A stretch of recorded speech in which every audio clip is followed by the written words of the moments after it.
Okay, hi all. We are invited by NU Knowledge from Nare University to discuss about our research on the topic digesting anomalies, a Q factor approach for the Thai market. And this research is, published at the Pacific-Basin Finance Journal. I'm Assistant Professor Dr. Samphan Netayanan from Faculty of Business, Economics, and Communications, Nare University. I really like about investing and also doing research about asset pricing and also some machine learning. Okay, and today we also have the co-author of this paper. Why don't we have Ajahn Kanit to introduce yourself a little bit? Thank you, Ajahn Samphan. Hello, everyone. My name is Kanitแสงโชต Associate Professor at the Department of Banking and Finance, จุฬาลงกรณ์ Business School. My research interest is in factor investing, decentralized finance, and household finance. So today we'll be talking about our publications on the factor investing strategies and the potential investment strategies in Thailand. Thank you very much, Ajahn Kanitแสงโชต. All right, and next up, we have Ajahn Ben. Could you please introduce yourself? Hi, a pleasure to be here. My name is Ben Charanwong. I'm an assistant professor at NUS. I'm also a co-founder and head of research of a quantitative investment management firm called Chicago Global. My research interests academically are in financial regulation and applications of financial technology. It's been a real pleasure to work with both Dr. Samphan and Dr. Kanit on exploring how quantitative investment techniques can be applied in the Thai market. So thank you for having me. Thank you very much, Ajahn Ben. I'm really honored and really a great pleasure to work in on this research too. Okay, so because I'm also an investor myself, so I would love to hear from both of you, and I would like to start by having Ajahn Kanit to talk about the overall of the research, and maybe you can talk about like what are the factors and how do they related to asset pricing in general. Thank you, Ajahn Samphan. So one of the biggest questions in academic research in finance is what are the fair prices for assets, right? And that's essentially why we call this research asset pricing. So simply that's a view that we have that markets are efficient. We can't beat the market. Therefore, it is what it is, right? There's no need to try to time market work very hard and so on, and just let it be. If you invest in good investment opportunities, things just carry on by itself like that. But it turns out when we take a deeper look into what determines asset prices and hence asset returns, because they're two sides of the same coins, it turns out we can find systematic relationship between asset returns and we could say factors or some characters of those investment opportunities. You may be familiar with CAPM, the capital asset pricing model. That is one very classic theoretical model that explains why particular assets that have high systematic risk should deliver higher expected returns for investors. So our research ties to this general field because it turns out there are a lot more predictors of future returns than just the riskiness of assets. And those predictors, we tend to call them generally as factors. Wow, okay, that's great. Maybe and we can talk more about the models, right? That the popular models that we employ in this research. So let me ask Ajahn Ben, maybe you could give us some insight about maybe the pharma French type models and also the Q factor models.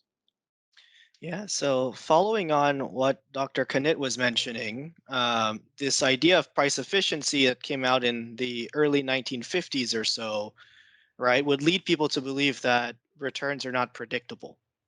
But then research later on in 1993 done by Eugene Fama at the University of Chicago and Ken French, who was also at Chicago at that time, kind of repackaged the existing research done in that field and compressed everything down to 3 factors. So rather than just using the CAPM, which only has the market risk factor, we add in now something we call a size factor, and then we add in something we call a value factor. These are probably things you've heard about before when you talk about, investing with your friends. There's some idea that smaller stocks should do better. And there's also some idea that maybe, value companies that are undervalued will tend to do better.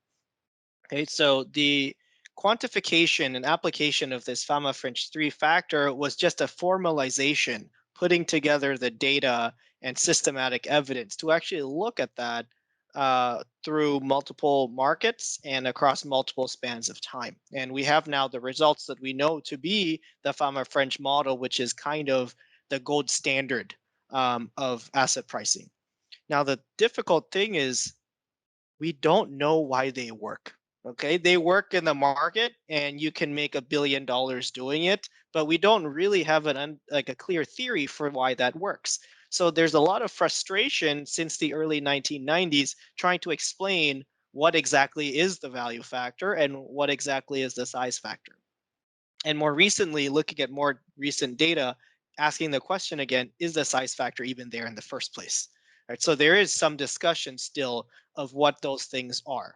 And for a long time, practitioners have taken the Fama-French model and applied it in industry, and academics have used it as a means of benchmarking without really knowing what exactly these factors are. Right, so the question is there a better way to look at this? So then along came research that came in the early, let's say, mid 2000s and have been more formalized more recently in 2015 and as recently as 2019 as we are working on this paper, that adopts a slightly different perspective. Rather than just documenting data patterns, it starts with, okay, you're a company, you need to issue equity or issue debt, and you're a company that wants to raise money to go out and buy new productive assets. Right? So we change the perspective of what's going on in the data to take the perspective of, from the perspective of a firm, what risk factors will the firm care about when it's issuing equity and issuing debt?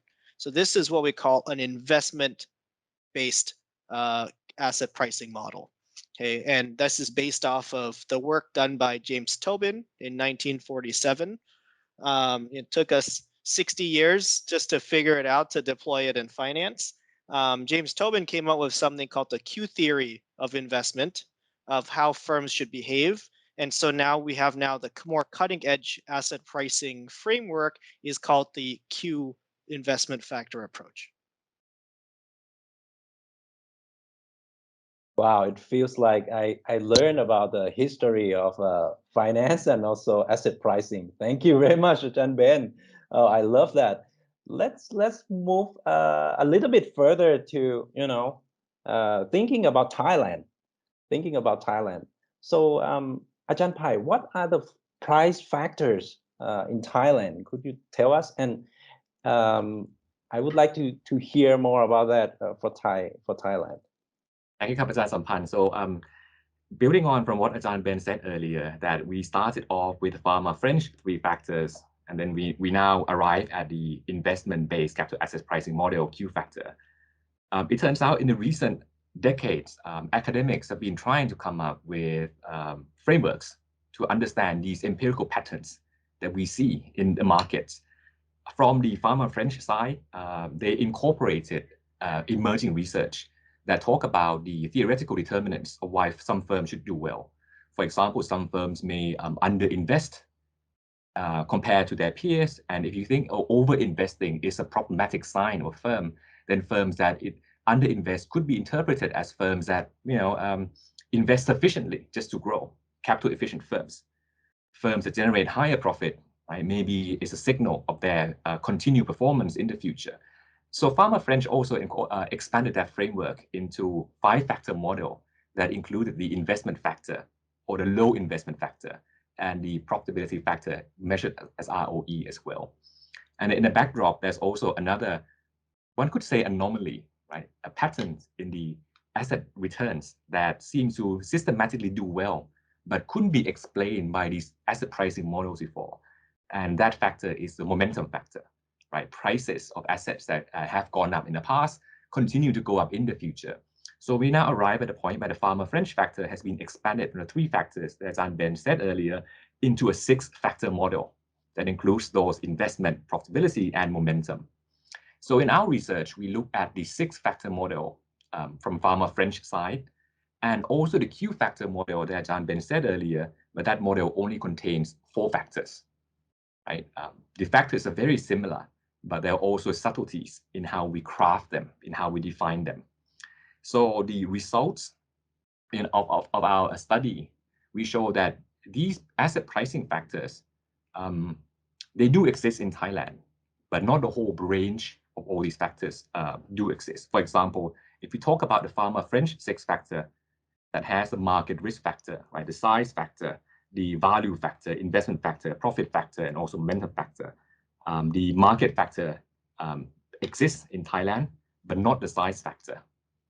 The value factor exists, but not the profit factor, if you define it using Pharma French's methodology. And the investment factor and the momentum factor exists, right? So 4 out of the 6 factors exist in Thailand from the Pharma French 6-factor perspective.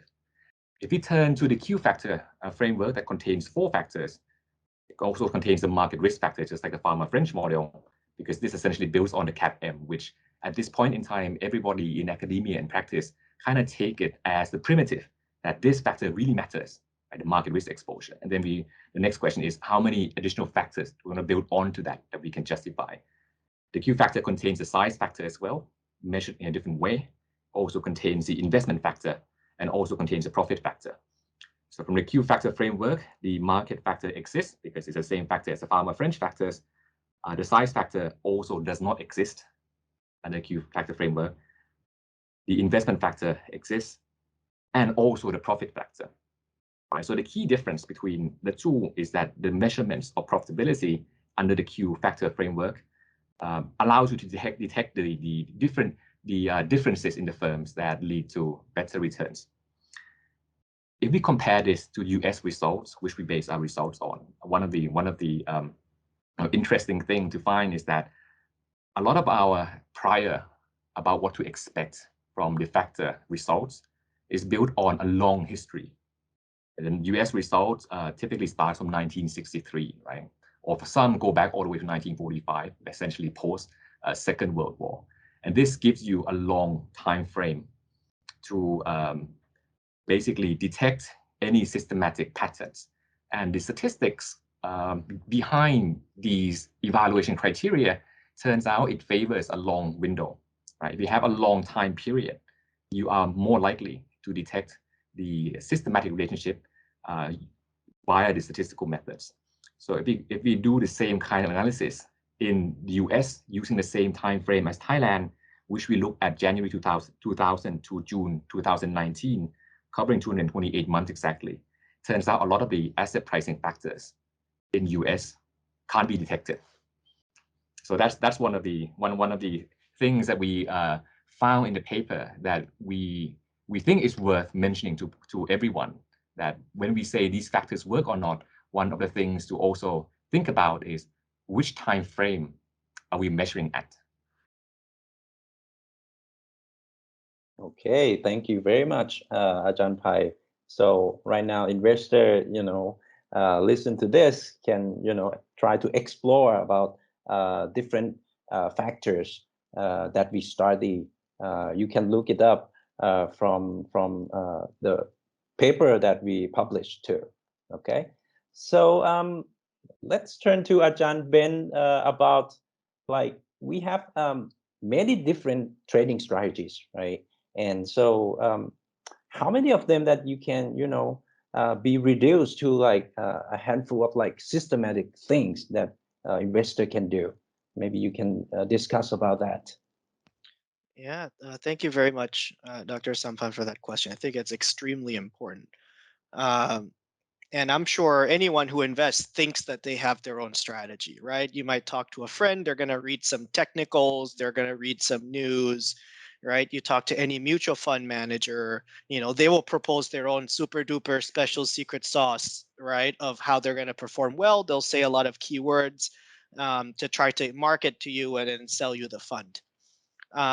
And in academia, it's kind of similar. Okay, academics want to publish papers. That's how we do well. And so we now have 300 to 400 papers out trying to document new factors and new trading strategies.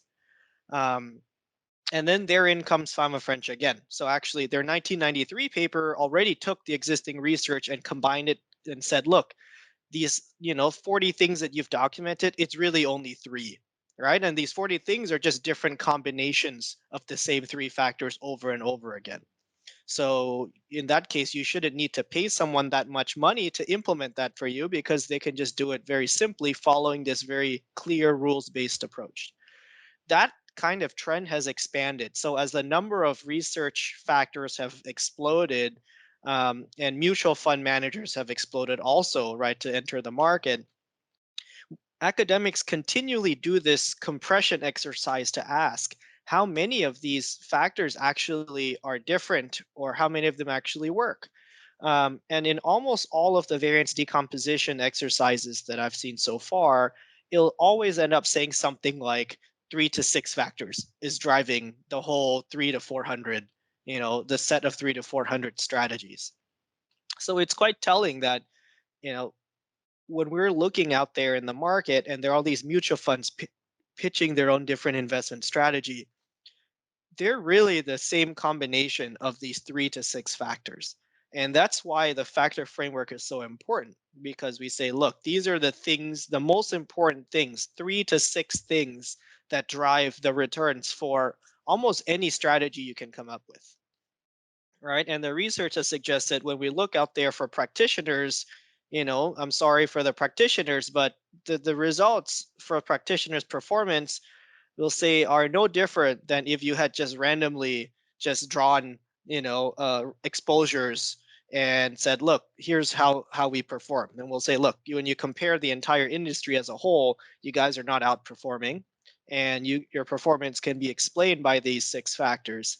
And so, not such great news for active managers, but it turns out being great news for the practitioners who aim to design investment strategies in a very capital efficient way, and just say, look, their job is to focus on deploying these 6 factors as a whole, right? So I'll turn back to Dr. Kanit, who will share a little bit more about this exercise that we did in the paper, where we adopt a very similar strategy. We looked at a bunch of different proposed trading strategies, and then we're going to ask, how many of them really are just the same combination of these 6, right, Fama French factors, or these 4 Q factors? Thank you, Captain Ben. So, I'll build on to that then. So we in our paper, we first started off by screening a list of potential investment strategies. We started with, let's see exactly, we ended up with 15, but we started with a lot more than that. As John Ben said earlier, there are 300 or more papers that generate investment strategies essentially. But step 1 is to ascertain first that whether these investment strategies work by themselves in Thailand or not. And we identified 15 trading strategies that generate statistically significant returns when you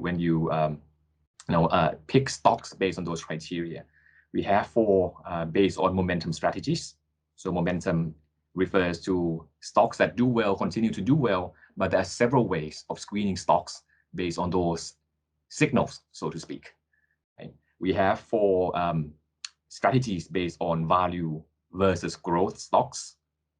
Book to market value is one of them, and there are several other ways to distinguish stocks based on that as well.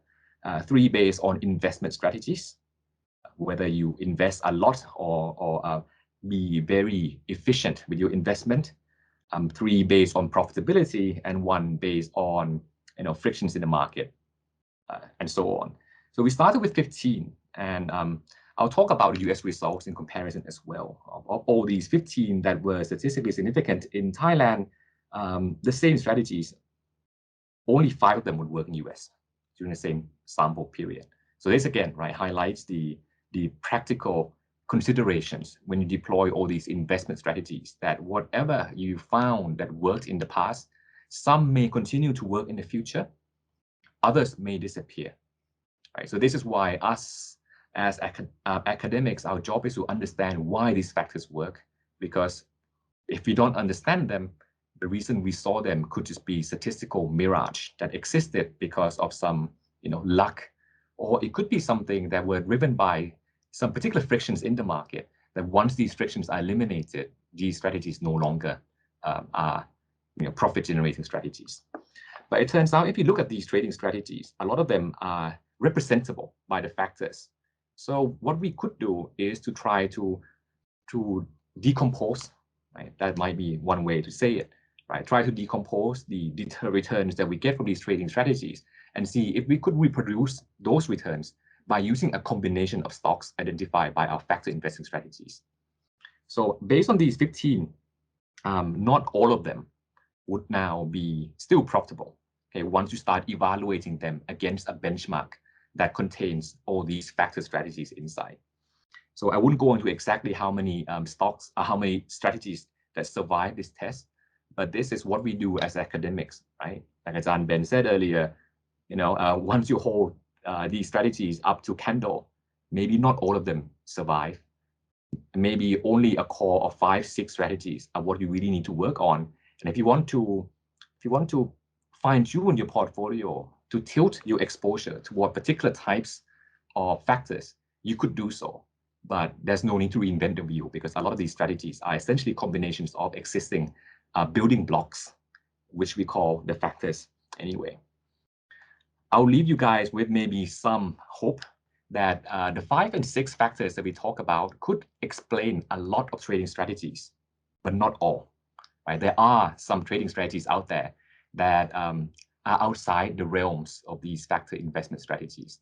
A lot of them are driven by frictions in the market or behavioral biases, because these factors, they're essentially motivated by the fundamental reasons, where we assume people make decisions based on a rational criteria. We see things, we evaluate things as if we have a lot of information to evaluate. But it turns out there are times where the market is, struck by fear, or we could be just too lazy, right? We know that we should rationally make our decisions like this, but we're just too busy to do so. So we can find some trading strategies that exploit these inefficiencies in the market. In Thailand, for example, one very prominent trading strategy that's not explained by these factors is what's called the abnormal returns after announcements, right? Sometimes people call this post-earnings announcement drift. So the idea is that when companies announce their quarterly earnings, if it's a good news, right, stocks would react positively and vice versa. And if we go back to the framework of efficient market, if we make our decisions rationally, the price reaction should reflect the good news or the bad news that is inherent in the announcement. So it should just be a one-time correction and no effect after that. It turns out if you screen stocks based on how well they react on these earnings announcements and hold the stocks that react well, those stocks that react well continue to do well going forward in the future as well. And this is very puzzling if you take a rational view, because we would imagine that all the good news would have been incorporated in the prices already. But turns out it's not, right? So this could be explained by perhaps we have limited attention. People didn't realize it's good news, so it takes time to digest. That's why this price momentum keeps climbing afterward. So that's just one example of these strategies that are outside the framework of the factor models we talk about that still generate statistically significant returns and persistent returns. Thank you very much, Ajahn Kanit. Wow,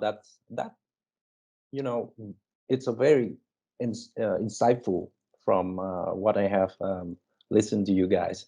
So how about maybe we can close with the suggestion for investors, regulators, or business owners, from our research findings. How about that, Ajahn Ben? Could you please maybe? Yeah, so Dr. Kanit has mentioned this already, that part of the takeaway for the investors is when someone, as an investor in the market, there's going to be someone who sells you a mutual fund, right? And if you have the more money you have, the more people will try to sell you stuff. And when you look at the performance, you need to pick the appropriate benchmark, right? So if someone says, I run a 30 stock portfolio, you should ask yourself, is the benchmark then the set 100? Is the benchmark 0, right? Is the fact that they made positive returns, is that really the high performance? Our stance will be, you want to apply the appropriate benchmark, something like a factor adjusted framework. And because if you could have replicated most of their performance with these very simply constructed factors, maybe you should not pay them that much. Okay. And, in the Thai market, I believe the average management fee or expense ratio is between 1% to 2%. It's similar in Singapore. You would think even Singapore is a developed market. No, the average is still 2%. So this is, these fees are really high compared to the United States, where the average fee is now something like 0.6%. Okay, so investors, keep an eye out for whether or not you are paying for basic factor exposure, or are you actually paying for some kind of secret sauce? Okay, for the regulators, they should keep an eye out for how the mutual fund industry is setting the fee structure, right? And whether or not the mutual funds are actually having so-called high active share, or are they all kind of doing similar strategies that can be easily replicated by the factors and then charging really high fees for them, right? It's partly the job of the regulator also to put some pressure on the asset managers. Now, in terms of being a mutual fund manager, it's actually fairly simple. And the question is, as a mutual fund manager, are you trying to find a secret sauce, or are you just trying to deliver these factor allocations in an efficient way? All right. So you can have funds set up specifically designed to target these factors. And we do have these funds in the United States as well as globally. Or on the other hand, you could set up a fund to take advantage of trying to figure out, as Dr. Kanit said, things that cannot be explained by the factors, this additional secret sauce, what makes Thai market special, what makes the mutual fund manager special. So then you can actually put, a whole business model. Like, do you want to be on a more, quantitative rules based, or do you want to be having a little bit more discretion or focusing more on events, right? And this kind of additional sources of information beyond just the basic factors that we've constructed. So I think the takeaway is fairly broad. As part of our research, we want to make people aware of the capability of the factors as ways to replicate strategies and actually deploy them in the market, as ways to benchmark managers and understand their performance. And also, the data that we have can be shared. So if people are interested to apply some of these factors, Dr. Kanit and I will have a data package for you to use coming soon as well.